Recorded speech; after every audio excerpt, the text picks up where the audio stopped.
Ndabasuhuje hamujambo ndabaramukije mwese buri muntu ahari hose ndamusuhuje mwifurije amahoro gubwe neza cyane cyane abakunzi biyicano tunza siraha kila mahali ambapo mlipo na wasalimia nyote amani kila kitu kizuri kiwe juu yenu.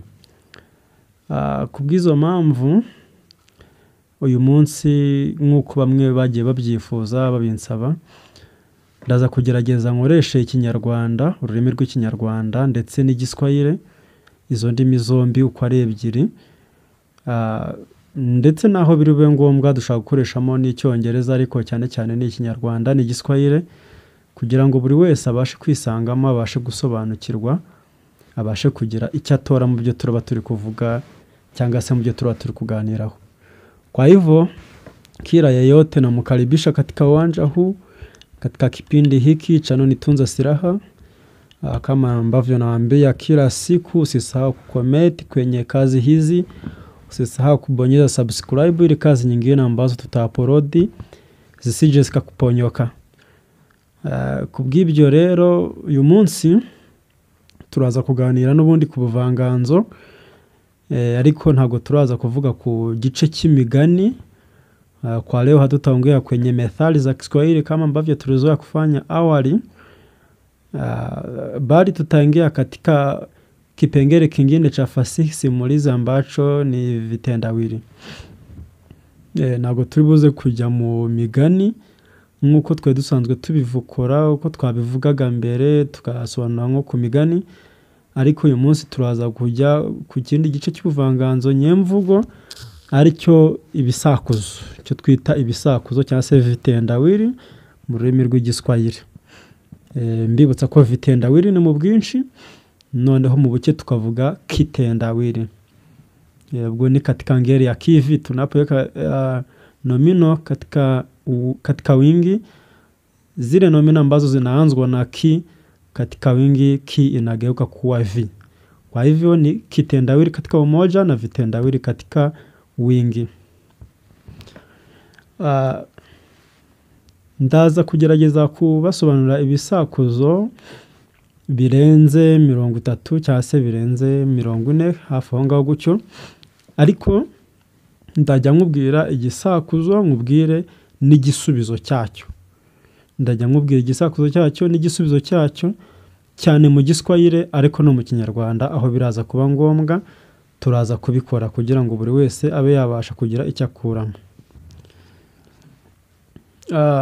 Ubundi ibisakuzo ama vitendawili ni kazi ambayo ni ya kifasihi, pia ni mchezo ambao unaigizwa kati ya watu wawili kama jina ambavyo linasema vitendawili, yani ni kazi ambayo inatendwa na watu wawili, sio mtu mmoja tu. Mtu mmoja peke yake hawezi kuigiza vitendawili. Nkuko izina ubwaryo ribivuga, vitendawili ni umukino ukorwa hagati y'abantu babiri. Vitendawili ni kazi ambayo inatendwa na watu wawili ama mtu mmoja na hadhira fulani. Ni umukino wo gukorwa n'abantu babiri cyangwa se umuntu umwe n'itsinda runaka. Ntago rero vitendawili wabikora uri umwe, uyu mukino ntago wawukina uri umwe. Muri rusange umumaro w'ibisakuzo, bisakuzo biba bisigasiye umuco runaka. Kiwa ni vitendawili vya Kiswahili kama ambavyo tunaongea leo vitakuwa vinamiliki utamaduni wa Waswahili. Kiwa ni vitendawili vya Kinyarwanda vitamiliki utamaduni wa Wanyarwanda vile vile. Ariko uyu munsi turaza kureba ku bisakuzo by'igiswahili, ubwo biraza kuba bibumbatiye umuco w'Abaswahili muri rusange. Rero ibisakuzo biruhura mu mutwe, bituma umuntu nyine aruhuka, kandi ni umukino uryoshye hagati y'abawukina bawukunze. Ukuntu ukorwa rero tugiramo abantu impande ebyiri, uruhande rwa mbere n'urw'umuntu umwe uba ugiye gusakuza, ni mtu ambaye anatega kitendawili cha kanauliza. Mtu mwingine ni mteguaji, yule ambaye atatoa jibu, ama ile hadhira ambaye itatoa jibu. Hizo ndizo pande mbili ambazo zinapatikana katika utendekaji wa vitendawili.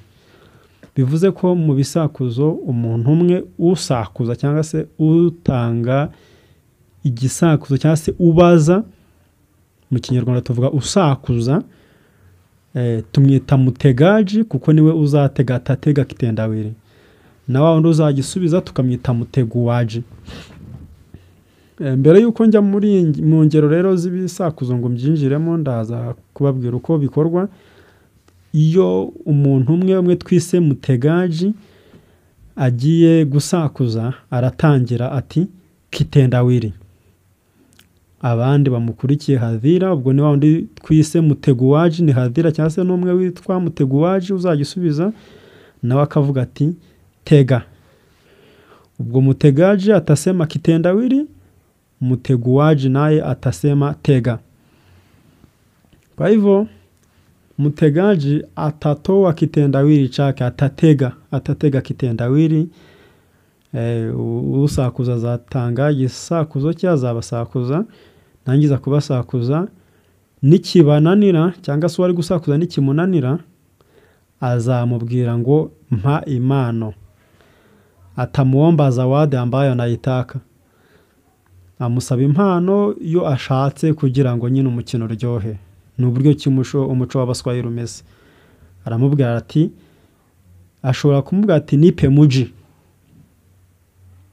mutegaji akavuga ati nipe muji mu gihe we yasakuzaga cyamunaniye. Ubwo muteguwaji amuha urugero rw'umujyi nk'impano, urugero Kigali, Mombasa, Kampala, imijyi mikuru n'imitoya yose isanzwe, cyangwa se ahandi hantu nyine twafata nka hari umujyi cyangwa se akagigi ukuntu ariko hashimishije. Arahamubwira, mutegaji akaba yagenda hanga mpaka ageze ku mujyi yumva yishimiye. Ashobora no kumubwira ati nipe msichana wa kuoa, mtegaji akampatia mfano wa msichana mpaka ambapo mtegaji ataridhika ili atoe jibu sahihi la kitendawili chake. Kwa hivyo uko niko umukino w'ibisakuzo ukorwa kugira ngo ugende uryoha, nyine wongere ili wongeze raha kwa wale ambao wanagiza huo mchezo. Rero reka twinjire mu ngero z'ibisakuzo nyirizina. Ibi bisakuzo mbibutsa yuko bigira akamaro cyane nko ku banyeshuri, hasasa kwa wale wanafunzi ambao wanasoma shule za upili, walimu ambao wanafundisha shule za upili. Wanapofika katika kipengele cha fasihi wanaweza kutumia hivi vitendawili, maana kwamba kuna kiwango kikubwa ambacho mwanafunzi akimiliki hivi vitendawili na majibu yake atachukua alama fulani fulani katika mtihani wa taifa. Naongea sasa nchini Rwanda, kubera yuko bino bisakuzo ngiye kubabwira bikunda kubazwa mu bizamini by'iyi minsi. Hari aho babibaza mu mashuri, usanga babibajije nyine ibyo babaje akenshi bituruka muno. Ntago mvuze ko 100% ari byo babazamo, hari n'ibindi bishobora kuvandi kuko ntago ari bisakuzo gusa bihari, ariko asilimia kubwa hivyo vitendawili na humu vinapatikana. Igisakuzo cya mbere tugiye guheraho ni igisakuzo kivuga ngo mwanamke wa kizungu yumo ofisini. Igisubizo kikaba funza. Mwanamke wa kizungu yumo ofisini, igisubizo kikaba funza. Igisakuzo gishatse kuvuga ngo mwanamke wa kizungu, urumva nyine ni umuzungu kazi yicaye mu biro. Igisubizo kikaba imvunja, buri imvunja bimeze nka hari umuzungu wicariye mu biro. Kitendawili cha pili, kibuyu kidogo kilichojaa damu. Kibuyu kidogo kilichojaa damu, igisubizo kikaba kupe. Bivuze ngo ni igicuma gitoya cyuzuye amaraso. Igisubizo kikaba kupe cyangwa se ikirondwe. Buri ikirondwe kiba kimeze nk'agacuma ariko kuzuye amaraso. Kitendawili kingine ni milango 4 inayotoa maji. Igisubizo kikaba matiti ya ng'ombe. Ni nko kuvuga ngo imiryango 4 itanga amazi. milango minne inayotoa maji. Igisubizo kikaba matiti ya ng'ombe. Amabere y'inka buriya nayo 8 niyageranywa n'imiryango inatanga amazi. Kitendawili kifuatacho ambacho ni cha 4 kinasema msichana aliyekufa baada ya kuzaa mtoto mmoja. Jibu likawa mugomba, cyangwa se umukobwa wapfuye nyuma yo kubyara umwana umwe. Igisubizo tuvuga ko ari umubyare. Mugomba, umubyare, bamwe bavuga ko ari umubyare, abandi bakavuga ko ari insina. Ubwo biraterwa naho iwanyu uko mubyita, nimba muvuga umubyare cyangwa se insina, ariko mu Giswahili ni mugomba. Kitendawili cha 5 kinasema kuna mahali palipo wazi lakini hakuna mtu anayekaa hapo, na akikaa mtu patakuwa kilio. Jibu likawa jicho. Igisobanuro cy'igisakuzo kiba kivuze ngo na ahantu nyine, na ahantu hari umwanya ariko nta muntu ujya uhicara. Iyo hagize uhicara amarira nyine, haba amarira, haba kutakuwa kilio. Igisubizo rero ni ijisho. Mu jisho nta muntu ujya uhicara nubwo haba hari umwanya. Iyo hagize ikicaramo cyangwa se kijyamo cyangwa se gikoramo, ijisho rirarira, murabizi. Kitendawili kingine ni huku mwamba na huko mwamba. Huku mwamba na huko mwamba. Jibu likawa kaburi.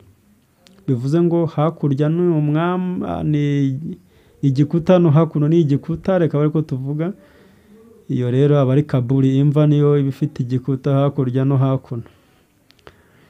Kitendawili cha 7 kinasema daima namsikia bali simuoni. Daima namsikia bali simuoni. Jibu likawa upepo. Bivuze ngo iteka ndamwumva ariko simubona. Igisubizo kikaba umuyaga, upepo. Buri umuyaga urawumva kenshi ariko ntago ujya uwubona. Kitendawili cha 8 kinasema bikize ana kazi milele asubuhi na jioni. Bikize ana kazi milele asubuhi na jioni. Igisubizo kikaba ufagiwa, cyangwa se mu Kinyarwanda bivuze ngo uyu muntu witwa bikize ufite akazi nyine k'igitondo, buri gitondo na buri kigoroba, nyine abafite akazi. Icyo gikoresho kigira akazi ka buri gitondo na buri kigoroba ni umweyo, ufagiwa. Kitendawili kingine ambacho ni cha 9 kinasema hata ungalitembelea wapi, nacho cha kufuata mpaka utakapokufa. Aho wajya hose kiragukurikira mpaka upfuye. Jibu ni kivuli, igicucu. Buri igicucu kiragukurikira aho wajya hose mpaka upfuye, ntago wasiga igicucu cyawe. Kitendawili kingine cha 10 kinasema chapanda mti bila miguu. Jibu likawa nyoka. Cyurira igiti nta maguru. Igisubizo kikaba inzoka. Buri inzoka yuri igiti ariko nta maguru igira. Kitendawili kingine cha 11 kinasema nimupigapo mwanangu watu hucheza. Jibu likawa ngoma. Bivuze ngo umwana wanjye wo mukubise abantu barabyina. Igisubizo kikaba ingoma. Buri ingoma iyo yukubise iyo urimo yivuza abantu nyine barabyina. Kitendawili cha 12 kinasema anajipiga kisha analia. Jibu likawa jogoo. Bivuze ngo arikubita yarangiza akarira. Igisubizo kikaba rusake. Buriya rusake niyo yikubita amababa yarangiza ikanabika, ikabika. Kubika kwa niwe byegeranywa no kurira. Kitendawili kingine kinasema hazikauki umande. Jibu likawa pua za mbwa. Hazikauki umande ni nko kuvuga ngo ntago urume rujya ruzishiraho, ntago hajya humuka nyine urume ngo rushireho. Igisubizo kikaba amazuru y'imbwa. Pua za mbwa, amazuru y'imbwa ahora atose. Kitendawili cha 14 kinasema yeye husuka mikeka lakini hulala chini. Jibu likawa boga. Na kitendawili kingine cha 15 kinasema akicheka sharti aliye. Akicheka sharti aliye. Jibu likawa umeme na mungurumo wa radi. Iyasetse ni ngombwa ngo anarire. Buriya rero umuriro iyo tuvuze buriya umeme na mungurumo wa radhi, fata uburyo kinkuba ihinda n'uburyo kimvura igwa n'imirabyo, niho uraza kumva iyo maana ya method ya maana ya kitendawili hicho. Kitendawili kingine cha 16 kinasema kuna mti uliokunjwa lakini sauti yake kubwa, jibu likawa bunduki. Nko kuvuga ngo hari igiti ariko nyine icyo giti cyaraheswe, igiti cyaheswe. Hari igiti cyaheswe ariko gifite ijwi rinini, gahita bavuga ko igisubizo ari imbunda. Buri imbunda ibimeze nk'ihesemo ukuntu ariko ifite urusaku runini cyane, yo irimo ikora akazi kayo. Kitendawili kingine kinasema kuku wangu kazalia mibani, jibu likawa nanasi ama ulimi. Nyo kuvuga ngo inkoko yanjye yabyariye cyangwa se yavukiye mu mahwa, igisubizo kikaba ururimi cyangwa se inanasi. Uru rurimi ruba rumeze nk'ururi mu mahwa hagati y'amenyo. Kitendawili kingine cha 18 kinasema zulia la Mungu, jibu likawa ardhi. Zulia ya Mungu, tunaposema zulia la Mungu ni kuvuga ngo tapi y'Imana. Igisubizo ni isi, buri isi niyo tapi y'Imana, niyo tuvuga ngo ni intebe y'ibirenge byayo. Kitendawili cha 19 kinasema mimi ni tajiri wa rangi, mimi ni tajiri wa rangi. Tunaposema mimi ni tajiri wa rangi, jibu litakuwa ni kinyonga au rumbwi. Buriya tuvuze ngo ngende umukungu ku mabara, duhita tuvuga ko uruvu, bamwe muvuga uruvu cyangwa se kinyaruvi bitewe n'uburyo ki aho ngaho iwanyu mubivuga, nicyo kiba gifite amabara menshi. Niyo mpamvu bavuga ngo mimi ni tajiri wa rangi, jibu likawa kinyonga au rumbwi. Kitendawili kingine kinasema nilianika unga wangu asubuhi, jioni sikuukuta, jibu likawa umande. Nilianika unga wangu asubuhi, jioni sikuukuta, jibu likawa unga. Nanitse ifu yanjye mu gitondo ariko ku mugoroba sinayibona, igisubizo ni umande. Urume buriya mu gitondo ruba ruhari ariko ku mugoroba ntiwarubona. Kitendawili kingine kinasema nililima shamba kubwa, nilipovuna nilijaza mkono tu, nililima shamba kubwa, nilipovuna nilijaza mkono tu, jibu likawa nywele. Tunaposema hivi nahinze umurima munini ariko nsarura mu gapfusi, igisubizo kiba ari umusatsi. No mu Kinyarwanda kino gisakuzo kibamo ngo mpinze mu gahinga nsarura mu gapfusi, igisubizo kiba umusatsi. Umusatsi uva ku mutwe munini ariko umusatsi ntago n'ikiganza cyuzura. Kitendawili kingine tunasema utupacho wewe kwake ni dhahabu, jibu likawa nzi. Utupacho wewe kwake ni dhahabu, cyangwa se kijugunye weho ubwawe, kuri waba ari cy'agaciro kenshi aba ari nka zahabu. Igisubizo rero ni inzi. Isazi buri ikintu ujugunye kuri yo aba ari nka zahabu, yo ujugunye bibi yo ikabishaka akaba ari byo yifatira. Kitendawili kingine ambacho ni cha 24 tunasema ukoo wetu hatuishiwi na safari, ukoo wetu hatuishiwi na safari, jibu likawa siyafu. Ni nko kuvuga ngo ubwoko bwacu, tunaposema ukoo wetu hatuishiwi na safari, ni nko kuvuga ngo ubwoko bwacu ntago urugendo rujya rurangira, safari yetu haimaliziki. Igisubizo kikaba intozi, siyafu. Intozi nizo zikunda kuba ziri ku murongo zigenda mpaka ntago ukabona urugendo rutarangira. Kitendawili kingine kinasema kamba yangu ndefu lakini haifungi mzigo, jibu likawa njia. Ni kuvuga ngo ikamba cyangwa se umugozi wanjye ni muremure ariko ntago wahambira umuzigo. Inzira buriya bari ndende ariko ntago wayihambiza umuzigo, niyo mpamvu tuvuga ngo jibu ni njia. Kitendawili cha 26 tunasema kaa hapa nikae pale tumfinye mchawi. Kaa hapa nikae pale tumfinye mchawi. Jibu likawa ugali au sima. Kitendawili kingine kinasema kulia kwake ni kicheko kwetu. Kulia kwake ni kicheko kwetu. Jibu likawa mvua. Kurira kwe ni byishimo kuri twebwe. Gisubiza bari imvura. Kitendawili kingine cha 28 kinasema mjomba hataki tuonane. Mjomba hataki tuonane. Jibu likawa kisogo. Tunaposema mjomba hataki tuonane, jibu tukasema ni kisogo, ni ukuvuga ngo marume ntashaka ko tubonana. Igisubizo kikaba irugu. Irugu cya gice cy'umubiri w'umuntu kiri inyuma hejuru y'izosi, inyuma hejuru y'izosi ku mutwe, hafi no hagati y'umutwe n'ijosi ndumva ariho irugu riba riherereye muri wa mwanya ubuhari umeze ukuntu. Iriya ruguro ntago rijya rutuma uribona, ntago waribona uko byagenda kose kereka wifashe ifoto.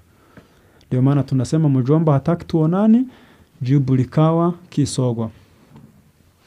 Kitendawili kingine tunasema kila mtu humwabudu apitapo.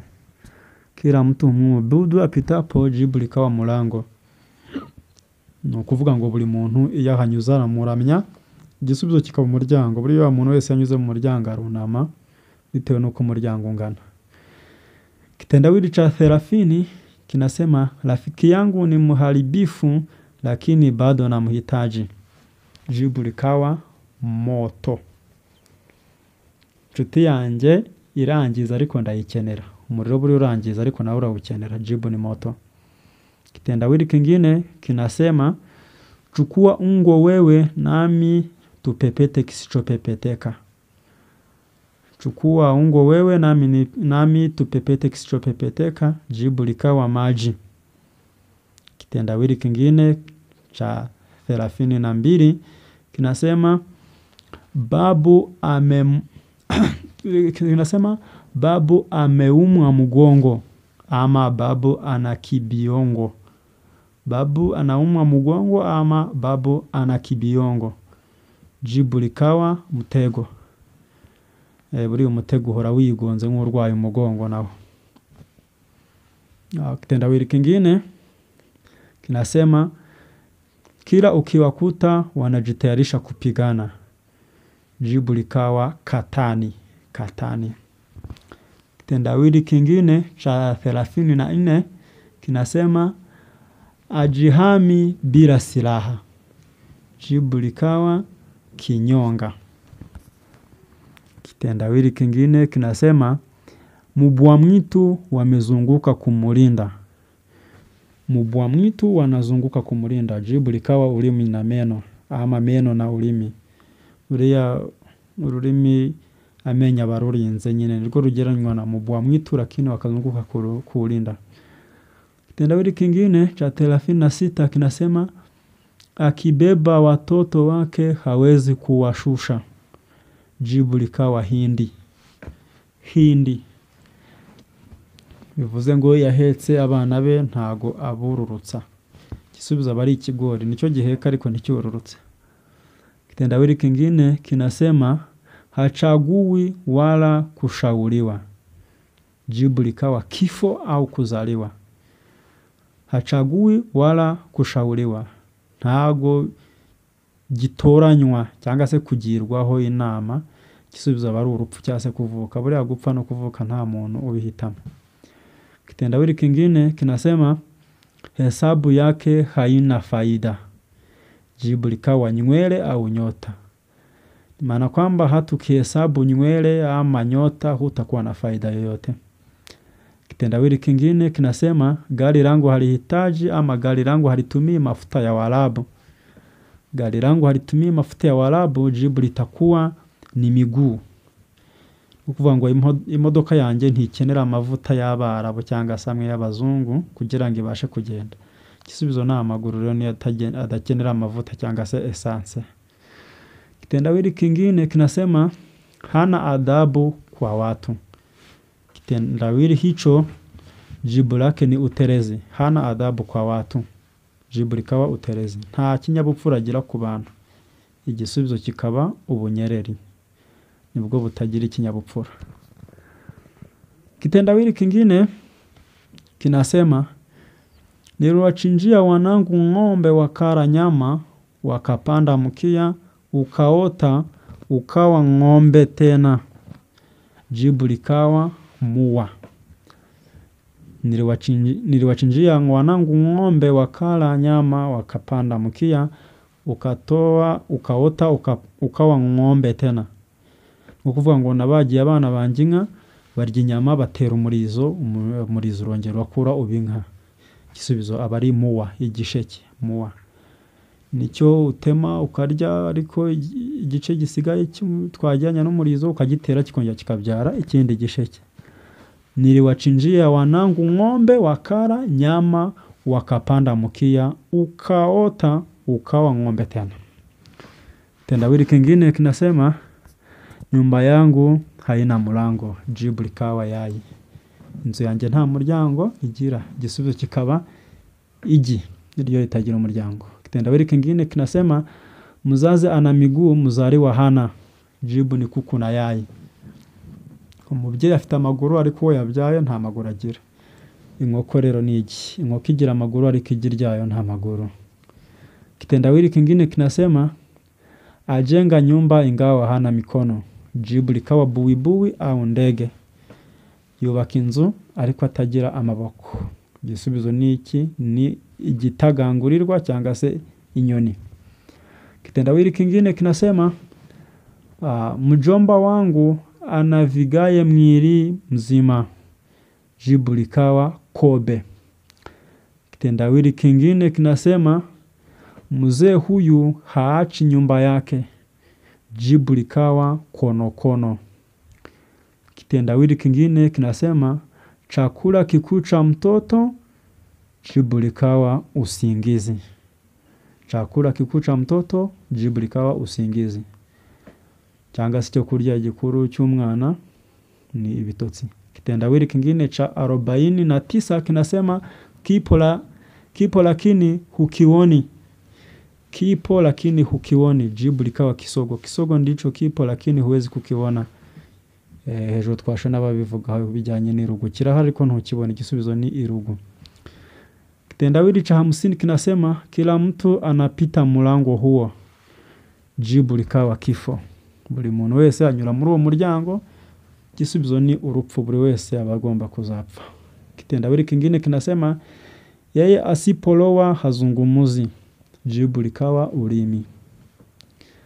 Kitendawili kingine kinasema, wanameza watu jua linapokuchwa. Wanameza watu jua linapokuchwa. Cyangwa se bamira abantu iyo izuba rirenze. Jibu likawa nyumba. Buri izuba rirenze inzu zimera nk'izimiza abantu. Nta muntu wabona, abantu bahita bajya mu nzu kuryama. Kitendawili kingine kinasema, watoto wangu wote nimewavika kofia nyekundu. Jibu likawa jogoo. Ni ukuvuga ngo abana banjye nabambitse ingofero zitukura. Igisubizo ni isake. Rero isake zose ziba zifite ibirokoroko kandi ibirokoroko bari umutuku. Kitendawili kingine kinasema, tantalapa mlango wa chumba hauna huruma. Jibu likawa bunduki. Tantalapa mlango wa chumba gisakuzo kiravuga ngo, tantalapa mlango wa chuma hauna huruma. Jibu likawa bunduki cyangwa se imbunda niyo itagira impuhwe. Kitendawili kingine kinasema, ukiingia nyumbani mwako hutoki tena. Jibu likawa kaburi. Iyo winjiye mu nzu yawe ntusohoka. Igisubizo kiba imva. Kitendawili kingine cha 56 kinasema, akizungumuza kila mtu hubabaika. Jibu ni radi. Ni ukuvuga ngo yaganiriye buri muntu wese arahangayika. Igisubizo abari inkuba. Inkuba yivuze buri muntu wese asa n'uwikanga. Kitendawili cha 57 kinasema, ninampiga msichana wangu kila siku lakini hasikii. Jibu likawa kinu. ukuvuga ngo umukobwa wanjye ndamukubita buri munsi ariko ntiyumva. Igisubizo kikaba isekuru, kinu. Isekuru imwe basekuriramo nk'imyumbati cyangwa se isombe n'ibindi basekura mu muco wa Kinyarwanda batajyanye ku mashini za kizungu. Kitendawili kingine kinasema rafiki yangu anatembea kwa tumbo, jibu likawa nyoka. Cyangwa se inshuti yanjye itembera kunda. Igisubizo ni inzoka, ariko zino nzoka zo mu nda nizo zigenda kunda nyine.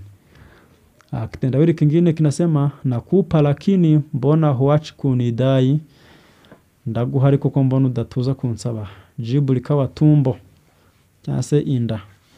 Buri inda niyo uhari ariko ntago igerekeraho kugusaba. Kila siku naomba. Kitendawili cha 60 kinasema nyumba yangu haikosi maji, jibu likawa kinywa. Nyumba yangu haikosi maji, jibu likawa kinywa. Cyangwa se inzu yanjye ntijibura amazi, igisubizo kikaba akanwa. Buriya mu kanwa ntihajya habura amazi. Ubwo amazi tuba tuvuga ni nk'ariya amacano yo mu kanwa hahora hatose cyangwa se habebeye. Kitendawili kingine cha 61 kinasema ni saa ambayo haijasimama tangu kutiwa ufunguo. Ni saa ambayo haijasimama tangu kutiwa ufunguo, jibu likawa moyo. Ni ukuvuga ngo isaha itarigera ihagarara kuva yashyirwa yafungurwa cyangwa se yahabwa nyine uburenganzira bwo gukora. Igisubizo ni umutima, moyo. Buri umutima ntujya uhagarara kireka iyo umuntu yapfuye cyangwa se yashize mu mwuka. Kitendawili cha 62 kinasema nanywa mchuzi na nyama naitupa, jibu likawa muwa. Njya nywa isosi cyangwa se isupu ariko inyama nkayijugunya, igisubizo ni igisheke. Bamwe bavuga igisheke abandi gikaju bitewe n'uburyo ki aho ngaho wanyu mu bivuga, ariko igisheke unywa amazi yacyo, igikatsi kigeranywa n'inyama ukajugunya. Kitendawili cha 63 kinasema akivaa nguo hapendezi, akivaa uchi yuwapendeza cyangwa se anapendeza, jibu likawa ndizi. Nko kuvuga ngo iyo yambaye ntaba ashimishije yakuramo akaba aribwo aba ashimishije, igisubizo kikaba ndizi cyangwa se umuneke. Kitendawili cha 64 kinasema mshale unaolenga wote. Mshale unaolenga wote, jibu ni jua. Jua cyangwa se izuba. Mshale unaolenga wote ni umwambi ureba bose cyangwa se utagetinze kuri bose, jibu likawa jua. Buri izuba iriya mirasire yaryo iba ireba kuri buri muntu wese, ndio maana tunasema mshale unaolenga wote, jibu likawa jua. Na kitendawili cha mwisho ambacho ni cha mwisho katika kipindi chetu leo, sicho cha mwisho katika fasihi, katika vitendawili vya Kiswahili. Nasema ni cha mwisho kwa kuwa ndicho ambacho nitamaliza kwa kitendawili hiki. Ni cha 65 ambacho kinasema kitanda changu cha dhahabu nikikiraria siamuki tena. Kitanda changu cha dhahabu nikikiraria siamuki tena, jibu likawa jeneza. Jeneza. Kwa hivyo maana yake ni kwamba igitanda cyanjye cya zahabu iyo nyirayeho ntago mbyuka cyangwa se sinjya mbyuka, igisubizo kikaba kiba isanduku zimwe bashyinguramo. Ni cyo twavuga tujyanye n'igitanda cya zahabu, ariko iyo ukiryamyemo ntago wongera kubyuka, huamuki tena. Ndio maana tunasema kitanda changu cha dhahabu nikikiraria siamuki tena, jibu likawa jeneza. Hicho ni kitendawili cha 65. Ndagushimiye cyane weho wakurikiye iyi kazi ya kifasihi. Hii kazi ya kifasihi kuwa inahusu vitendawili, na vitendawili vile ambavyo hasa vinaulizwa katika shule za sekondari kwa wale wanafunzi ambao wanasoma mchepua wa lugha. Wale mara nyingi watakuwa wanakosa mahali pa kutoa vitendawili kama hivi, lakini ukijaribu kusikiliza hivi vitendawili unaweza kumsaidia mwanafunzi wako Na wewe ikiwa unapenda kazi za kifasihi, unapenda kuigiza vitendawili, unaweza ukatembelea hii channel yangu, ukajifunza hivi vitendawili. Inawezekana ukaandika tu, birashoboka kuba najya wandika nko ku gapapuro ukacyumva ukacyandika kugira ngo ubutaha uzabashe kuba ukibyibuka neza. Nawashukuru sana, ndabashimiye cyane abo twabanye kuva dutangiranye kugeza kano kanya. Ikiwa umekutana na changamoto fulani